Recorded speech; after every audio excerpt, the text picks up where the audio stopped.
So what are degrees of freedom in the context of a chi-square test? Degrees of freedom are always related to how many pieces of information we can vary freely in a system. In this case, we have a table. So we are asking how many of these numbers in this table we are free to vary, to change. So to show you what I mean by that, I will erase all the observed values. I will leave only the totals. And then let's suppose I have 100 females that had an accidental death. That leaves only one option for males who had an accidental death.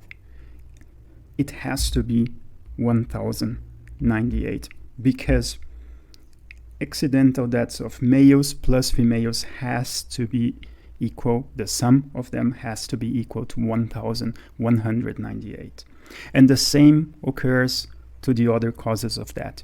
So if I have X here, then I have here has to be 132 minus X, and the same to Y and to Z.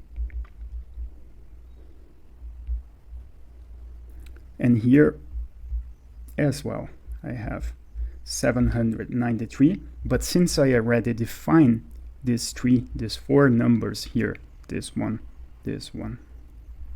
and Z, then I have to have one particular number here. I am not free to choose the column undetermined anymore, because this has to be 793 minus 100 minus X minus Y minus Z. So I only have 4 values that I can choose freely. And that's why the expression to find the degrees of freedom in a contingency table is always degrees of freedom is number of rows minus 1 times numbers of columns minus 1. And in this case, we have 2 rows and 5 columns.